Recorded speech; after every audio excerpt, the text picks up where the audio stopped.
کیا الگ الگ بہت سے معبود رب بہتر ہیں یا وہ ایک اللہ جو سب پر غالب ہے؟ آپ نے انہیں سمجھایا کہ جن بتوں یا ہستیوں کی تم پوجا کرتے ہو وہ صرف تمہارے خود ساختہ نام ہیں، ان کی کوئی حقیقت نہیں۔ اصل حکومت اور حکم صرف اللہ ہی کا ہے۔ یہ آپ کی تبلیغی حکمت تھی کہ پہلے دلوں سے شرک کی جڑ کاٹی اور پھر اصل بات کی طرف آئے۔ دعوت دینے کے بعد آپ نے ان کے خوابوں کی حقیقت بیان کی۔ ساقی سے فرمایا تم رہا ہو جاؤ گے اور دوبارہ اپنے بادشاہ کی خدمت سا کرو گے۔ باورچی سے فرمایا تمہیں سولی دی جائے گی اور پرندے تمہارا سر نوچ کر کھائیں گے۔ آپ نے ساتھ ہی یہ بھی فرما دیا کہ جس بات کے بارے میں تم پوچھ رہے تھے اس کا فیصلہ ہو چکا ہے، یعنی یہ اٹل ہے۔ جس شخص کے بارے میں یوسف علیہ السلام کو یقین تھا کہ وہ رہا ہو جائے گا، اس سے آپ نے فرمایا اذکرنی عند ربک، اپنے آقا یعنی بادشاہ کے پاس میرا ذکر کرنا۔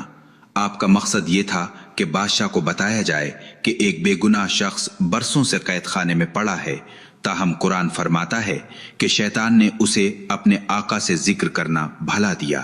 مفسرین فرماتے ہیں کہ اس میں اللہ کی یہ حکمت تھی کہ یوسف علیہ السلام کی رہائی کسی انسان کے احسان کے بجائے براہ راست اللہ کی قدرت سے ظاہر ہو۔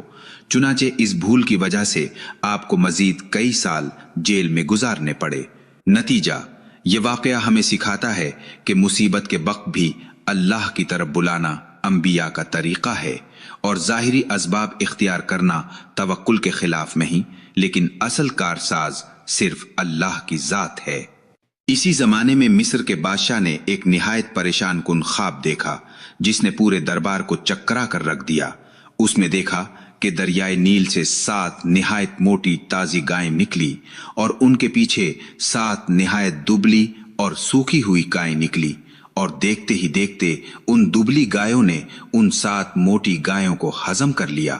پھر اس نے دیکھا کہ اناج کے ساتھ ہرے بھرے خوشے ہیں اور ان کے برابر میں 7 بالکل خشک خوشے ہیں، اور وہ خشک خوشے ان ہرے خوشوں پر غالب آ گئے۔ بادشاہ کے درباریوں نے اسے اضغاث و احلام، پریشان خیالی کہہ کر ٹال دیا، لیکن قید خانے سے رہا ہونے والے ساقی کو حضرت یوسف علیہ السلام کی یاد آئی۔ جب حضرت یوسف علیہ السلام سے اس کی تعبیر پوچھی گئی تو آپ علیہ السلام نے نہ صرف تعبیر بتائی بلکہ آنے والے بحران کا حل بھی پیش کر دیا۔ حضرت یوسف علیہ السلام نے قید خانے ہی سے بادشاہ کے خواب کی جو تعبیر دی وہ محض ایک خبر نہیں بلکہ ایک مکمل معاشی منصوبہ تھا۔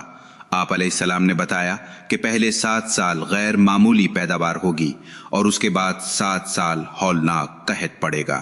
تفسیر عثمانی میں علامہ شبیر احمد عثمانی لکھتے ہیں کہ حضرت یوسف علیہ السلام نے تعبیر بتانے کے ساتھ ساتھ اس کا حل بھی خود ہی تجویز فرما دیا، جو آپ علیہ السلام کی پیغمبرانہ شفقت اور انتظامی بصیرت کی دلیل ہے کہ آنے والی مصیبت سے قوم کو کیسے بچایا جائے۔ آپ علیہ السلام نے حکم دیا کہ ضرورت سے زائد غلے کو کاٹ کر خوشوں سمیت ہی رہنے دیا جائے۔ امام رازی اپنی تفسیر کبیر میں اس نقطے کی وضاحت کرتے ہوئے فرماتے ہیں کہ غلے کو خوشوں کے اندر چھوڑنا اس لیے تھا تاکہ وہ لمبے عرصے تک کیڑے مکوڑوں اور سڑنے گلنے سے محفوظ رہے، کیونکہ خشائے اناج کے لیے قدرتی ڈھال کا کام کرتا ہے۔ یہ اس زمانے میں غلے کی حفاظت کا سب سے بڑا انتظام تھا۔ خوشحالی کے پہلے 7 سالوں میں آپ علیہ السلام نے ملک بھر میں ایک نظم قائم کیا۔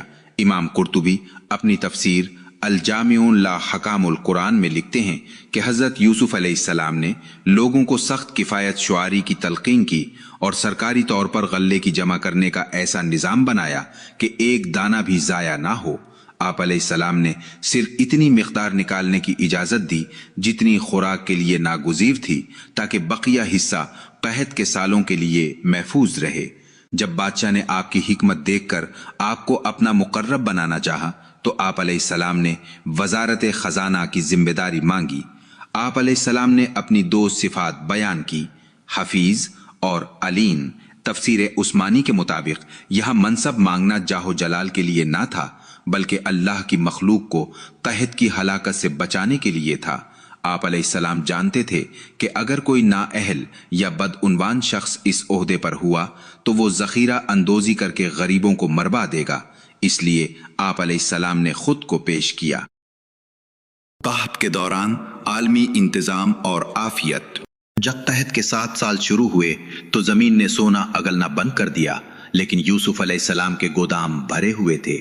آپ علیہ السلام نے نہ صرف اہل مصر بلکہ پڑوسی علاقوں کے لیے بھی غلے کی فراہمی کا نظام بنایا۔ امام رازی لکھتے ہیں کہ حضرت یوسف علیہ السلام نے تقسیم غلہ میں مساوات کا ایسا اصول اپنایا کہ کسی کو کسی پر فوقیت نہ دی، چاہے کوئی کتنا ہی بڑا امیر یا شاہی خاندان کا فرد ہوتا یا کوئی غریب مسافر۔ آپ علیہ السلام ہر شخص کو صرف ایک اونٹ کا بوجھ، جو اس وقت کا ایک مقررہ یونٹ یا راشن تھا، غلہ دیتے تھے۔ آپ علیہ السلام نے اس سے زیادہ دینے سے انکار کر دیا تاکہ ذخیرہ اندوزی نہ ہو اور سب کو مل سکے۔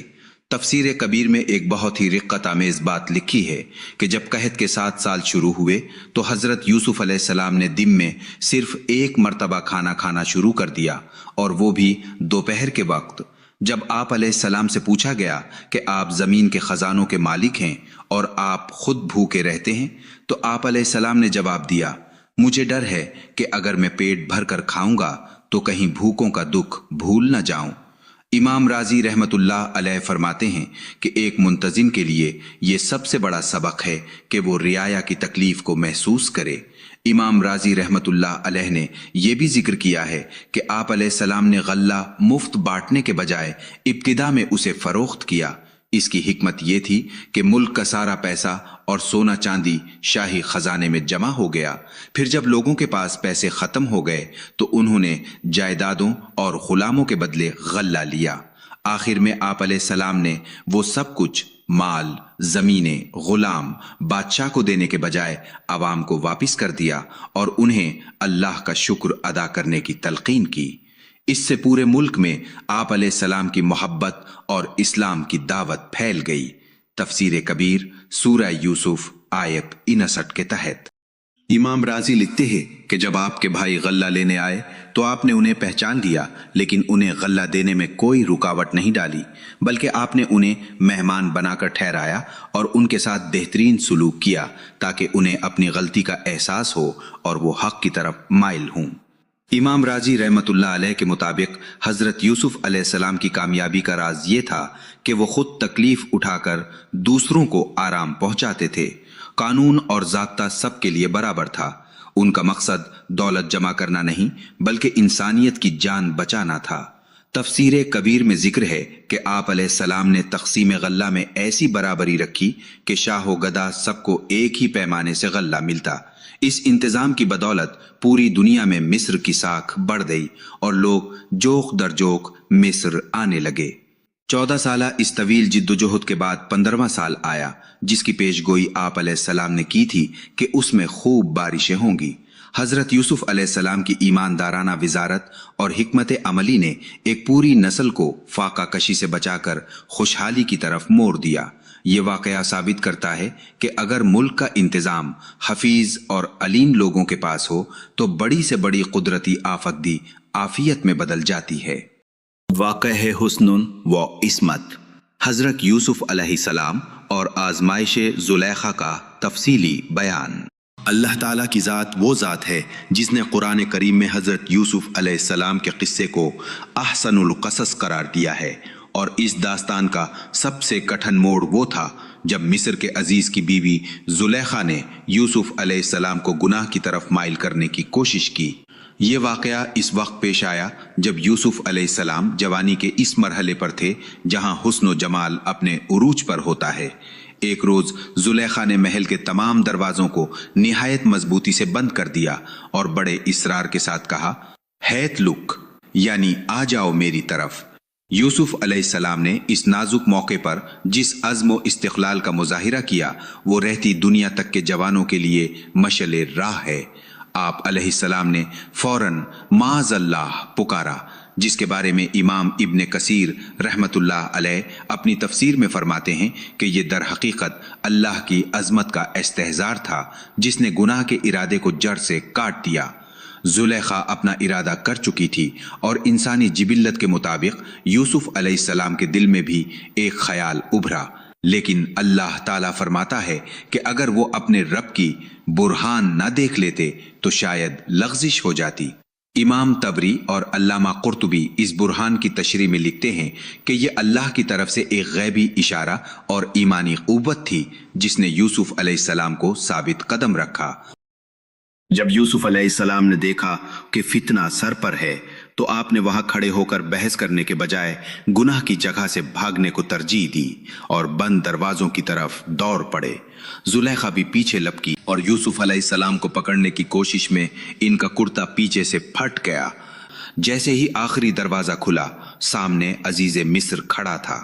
زلیخا نے فوراً پینترا بدلا اور یوسف علیہ السلام پر الزام دھر دیا کہ انہوں نے برائی کا ارادہ کیا۔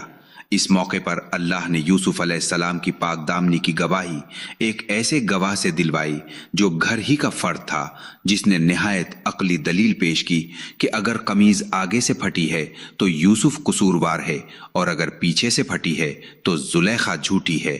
جب قمیض پیچھے سے پھٹی ہوئی پائی گئی تو عزیز مصر پکار اٹھا کہ یہ تم عورتوں کا فریب ہے۔ مولانا ادریس کاندھلوی رحمت اللہ علیہ اس مقام پر لکھتے ہیں کہ حق کی حقانیت کے لیے اللہ تعالیٰ دشمن کے گھر سے ہی گواہ پیدا فرما دیتا ہے۔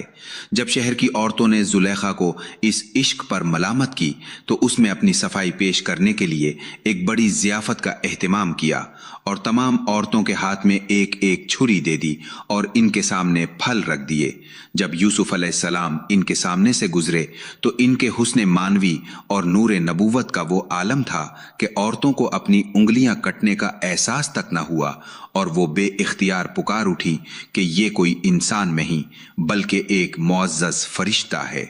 یوسف علیہ السلام نے اس پرتعیش محل اور گناہ کی زندگی پر اللہ کے قید خانے کو ترجیح دی اور یہ تاریخی دعا مانگی کہ اے میرے رب، قید خانہ مجھے اس کام سے زیادہ محبوب ہے جس کی طرف یہ عورتیں مجھے بلاتی ہیں۔ مفسرین فرماتے ہیں کہ یہ دعا اس بات کی دلیل ہے کہ مومن کے لیے اللہ کی ناراضگی سے بڑھ کر کوئی قید نہیں ہوتی۔ چنانچہ آپ کو جیل بھیج دیا گیا جہاں آپ کئی سال تک رہے۔ جب برسوں بعد مصر کے بادشاہ نے آپ کو رہا کرنا چاہا تو آپ نے اس وقت تک جیل سے نکلنے سے انکار کر دیا جب تک آپ کے کردار کی صفائی نہ ہو جائے۔ آخرکار بادشاہ نے جب تحقیقات کی تو زلیخا کو خود مجمع عام میں اعتراف کرنا پڑا کہ اب حق واضح ہو چکا ہے، میں ہی نے اسے پھسلانے کی کوشش کی تھی اور وہ یقیناً سچوں میں سے ہے۔ یہ واقعہ سکھاتا ہے کہ جو اللہ کے ڈر سے عارضی لذت کو ٹھکرا دیتا ہے، اللہ اسے دنیا کے تخت پر بھی بٹھاتا ہے اور رہتی دنیا تک اس کے کردار کو معتبر بنا دیتا ہے۔